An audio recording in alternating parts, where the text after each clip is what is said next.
The Milsim is a polarizing niche. You either love them or you hate them. Well, this is horrendous. And most people kinda hate them. And yet ARMA Reforger, undoubtedly a Milsim, has become such a mainstream success that even console players, mainstream content creators, and filthy normies are regularly jumping in on the action, leaving onlookers such as Concord shareholders or the game designers behind this beloved, immediately cancelled Star Wars product, and even me, hi there, wondering how the hell Bohemia have done this.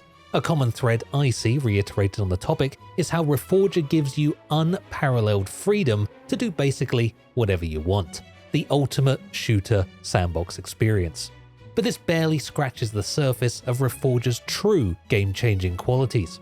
I've now played this game for countless hours, both before it was popular and now, across vanilla and modded servers, as well as niche Game Master events and organised battles. I've watched my friends get addicted to the game and build entire communities off the back of its success. Meanwhile, I've played countless other Milsims and watched them hang onto the fringes of the video game market, appealing to only the smallest of communities. And as this has unfolded, I've plumbed the depths of the game's core mechanics to bring you the 5 most important factors to Reforger's unprecedented mainstream success, so you can steal them and brag to your friends about how much of a game design genius you are. Stories hold an incredible power to shape our perceptions, influence our beliefs, and even alter how we see ourselves. Psychological studies suggest that reading about an experience can activate the same brain regions as actually living it, blurring the line between fiction and reality. In ARMA Reforger, the path from where you start to the thing that you want is never a straight line. Not just physically, but eventfully. We're taking fire. Move! From south to south. I'm dead. Reforger is the king of multiplayer video game stories. No matter how hard you try in Reforger, you're always going to end up going on a journey. Something as simple as meeting up with your Reforger buddies can become a 3-part epic, which may well include your car flipping, a squad mate being pinned into the earth and left for dead, or a fellow traveler exploding into a fiery ball of flames. Reforger has a massive map. A map that I've often said is filled with absolutely nothing. But you know what? There's beauty in nothing. Much like a medieval knight travelling across the country to deliver a message to the king, the fact that your journey was fraught with dangers in impossible to describe locations because all the locations looked like this only goes to exacerbate the arduous nature of your journey and improve the stakes of your story. And a story is not just immersive, but captivating. As a YouTuber, I know all too well that the best way to trick an audience into watching a video for longer is to structure it like a well-orchestrated story, with a beginning, a middle, and an end. Something that grows and that ultimately ends in a similar place to the beginning, but with a character that has changed. Eagle-eyed viewers may notice that you're in one of these stories right now. And Reforger is no different. It's not so much that the game is pumped full of exhilarating, dopamine-fueled events. It instead feeds off the tantalizing possibilities of what events may be possible. And the longer an event doesn't happen only adds to the drama when something finally does.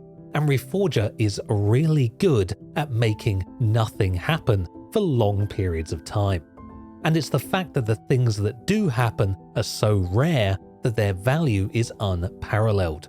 When you play Call of Duty, there's nothing interesting about getting a kill, because the game is designed to serve up kills every single second.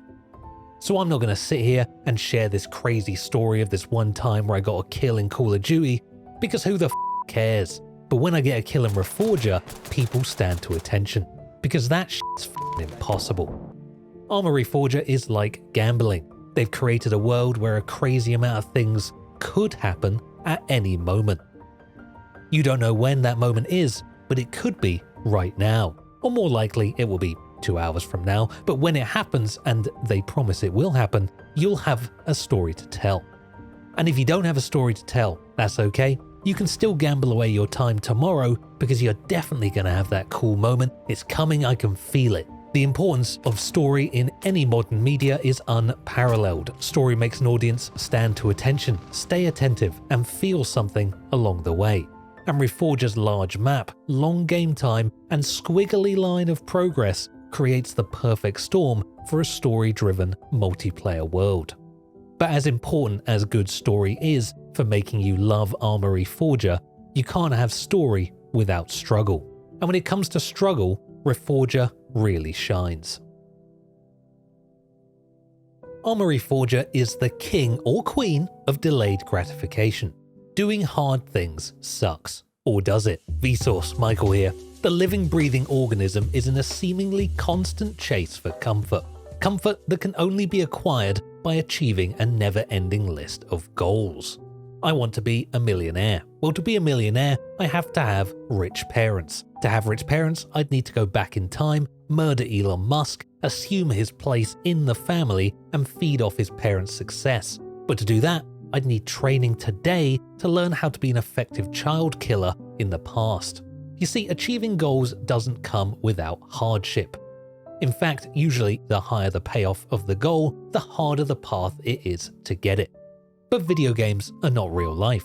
They are often entire fabricated realities, living, breathing worlds where you as the player can have your cake and eat it over and over again, without consequence, whenever you like. Some games will pump you full of dopamine with constant rewards and an endless stream of incredibly achievable goals, but as we've discussed, killing Elon Musk as a child and assuming his identity for millions of pounds is hardly worth it if time machines were readily available, money didn't matter, and child murder was normalized. And ARMA Reforger knows this all too well. You want to assault that objective? Well, to do that, the closest you can spawn is here.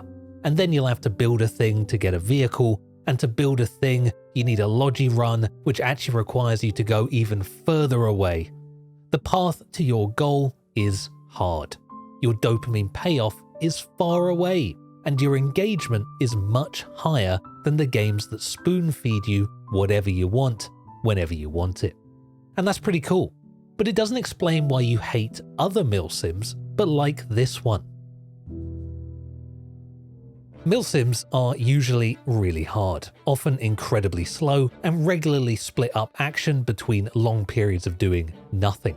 Many Milsims often end up with the title of Walking Simulator, because you spend so much time just walking, doing nothing of interest at all. Well, Reforger actually uses another game-changing trick, one you could learn from League of Legends. I know, the spawn of Satan, the devil himself. Say what you will about League, it's a fundamentally great game. It has survived the test of time. It's made it a full 14 seasons and remains one of the only 2 popular MOBAs. So clearly they're doing something right. And what they're doing is making you build something. League of Legends drops you onto the Rift with some loose change in your pocket and a shop full of items you can't afford. It also gives you a level that you rank up over the course of a game, increasing your power and unlocking new abilities as you go. Sound familiar? This is ARMA Reforger. In Reforger, you begin every round as a lowly private, with access to only a small number of weapons and equipment, and a rank that offers minimal spending power. As you progress through a round, you slowly build out your character as you rank up, and eventually earn some of the most powerful features in the game, like the new LAV or the Cobra. And to build up ranks, you have to play objectives, do logi runs, and generally do boring, often painful, useful things to earn the shiny toy you want to play with. Not only does it feel more impactful because you actually had to work for it, instead of just having the thing handed to you, but it also greatly increases the value of the goal because of its rarity. Rarity controlled by the difficulty of achieving it. This is a rarely used mechanic in games, especially multiplayer ones, but something that could elevate a number of other projects. The finals, for example, should be a story-driven tournament game mode, but it isn't, because the player is given absolutely everything they need, their full loadout, all gear, everything in round 1. Nothing needs to be earned, there is no growth. all gratification is immediate, a cocktail of design errors that makes for a flashy shooter with very little replayability or substance. It's no wonder they managed to get players coming back every big update, but can't keep them. When comparing Reforger to other Milsims, you can see a similar disparity in design. Squad, for example, offers a more structured, competitive gameplay loop, with single contested flags to be capped in order and soldiers who spawn in with their full gear, making for a game that feels more rigid and predictable, and somewhat unrewarding. So, Reforger makes you work hard to build your character, and drip feeds the moments of action, all to make your payoffs feel more impactful and your journey more worth retelling. You know what he did? He probably crashed, got out of his vehicle, got stuck in this barbed wire, and died. What a way to go. An incredibly important defining feature of the game that sets it apart from the rest. But you might argue that Reforger's lack of structure could ultimately lead to its downfall. Simply creating an open sandbox does not equate to instant success. It would seem that Reforger's implementation of these pivotal features may be the ultimate strength in the game's arsenal and needs further exploring. But before we go any further, a quick shout out to the Slorgs Patreon that I've just set up. If you like Slorgs, there's even more Slorgs over there. This is a teaser for the all-new ARMA Reforger video only on the Slorgs Patreon. It's the Logi podcast. Dude, you should totally do that. Yeah, the Logicast. Yeah. Oh, dude. I didn't want to sit in the same vehicle with you. Sorry. I don't smell that bad. What it's good practice. It's good practice. Oh, he's pulling him out of the cockpit. Oh, an altercation. Ooh. Oh yeah, you can destruction. You can drive through trees now. Drive through that tree. Oh. Not that one. Build this slog and I want it in 5 seconds. What, sir? Jesus, this with a shovel? I'll do my best, but I can't make any promises. If your naked thigh were to get just inches closer to my naked thigh, reveal your thighs. I'm not looking at you. Reveal your thighs. Oh, hello. I think we can't park here. What the fuck you want? Oh. That was the A-Team theme. Yeah, I actually got that. Oh.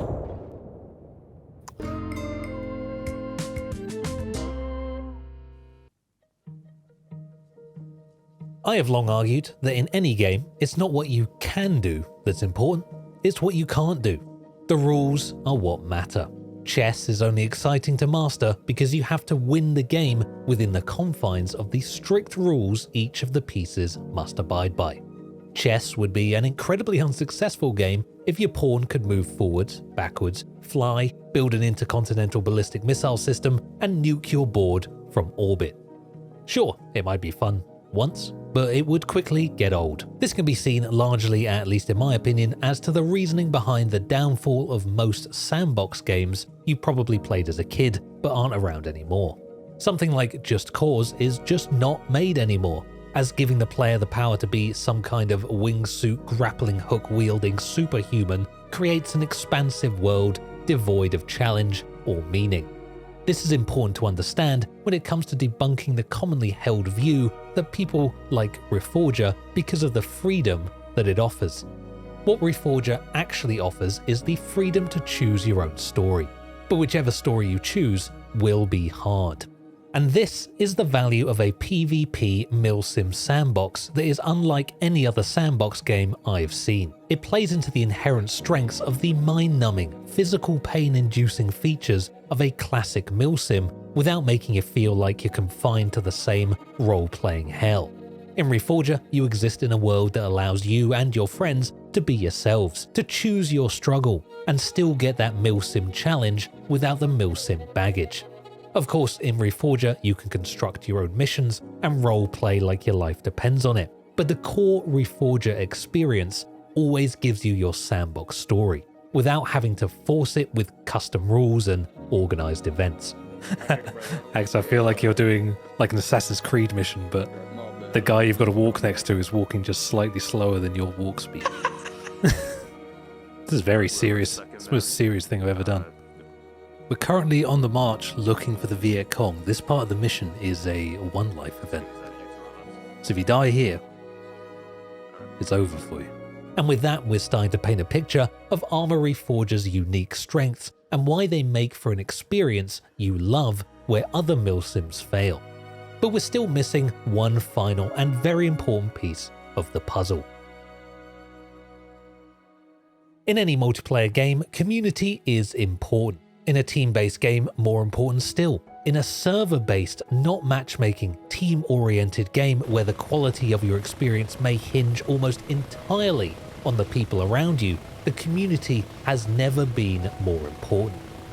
In most Milsim games, the community form the greatest or worst part of the entire game, and are often cited as the reason to play or to avoid a game entirely. Slorgs, you should kill yourself. Due to the complexity of some Milsim games, the community can often become hostile to new players. And honestly, you could insert any Milsim into this category and find examples of people uninstalling or avoiding games purely because of the bad community experiences. And in this regard, I think Reforger wins hardest. A Reforger server is 128 players large. That means that on your team, there are 63 other people who could potentially ruin your life. There are 63 other people who you'll need help from to cap flags, resupply points, build on objectives, transport you from one side of the map to the other, and generally do a large portion of things that you simply can't do alone. And to my shock, in Reforger, these things just happen. Unlike Squad, where no one wants to build spawns or resupply habs, Reforger is full of people ready to keep the front line topped up with supplies. Want to fly in a gunship and don't want to spawn one yourself? Stand around in base, and it's only a matter of time until someone invites you into one. Hey, can anyone be my gunner? And okay, in Reforger, you get team killed a lot. I'm a friendly... Okay, I just got gunned down. And I do have to throw away the radio because some of the racial slurs are too hot to handle. But I have not once spawned into a Reforger server and been unable to do the things that I wanted to do because the community is so bad that I have to do the things that I don't want to do. And that is Reforger's ultimate strength. Your death on the battlefield or failed attack on a flag or thwarted defense may be due to a lack of team synergy, but these isolated events never seem to negatively impact the game as a whole. While games like League or Squad can be horrifically toxic, as the actions of your team have very clear and immediate game-changing consequences. Reforger's unique combination of map size, game length, and varied jobs or roles creates a complex Milsim world without the painful Milsim consequences. In other words, it's a Milsim that's actually fun. At the end of the day, ARMA Reforger succeeds where so many other Milsims fail, because it understands what truly makes a game engaging. It's not just about realism or freedom, it's about crafting an experience that keeps players coming back. The power of storytelling means every session is unpredictable, filled with struggles, triumphs, and memorable moments that unfold organically. The delayed gratification makes every victory, every kill, and every small success feel meaningful because you had to work for it. The build-up through ranks and objectives gives you a tangible sense of progress, making the gameplay loop addictive rather than frustrating. Reforger also understands the rules of the sandbox, proving that it's not about what you can do, but what you have to overcome that makes the experience truly rewarding. And finally, the community, against all odds, somehow just works, fostering cooperation rather than toxicity, making the game accessible even to those who typically avoid hardcore Milsims. And that's why, despite everything you might hate about Milsims, you love ARMA Reforger. I've got an itchy ear.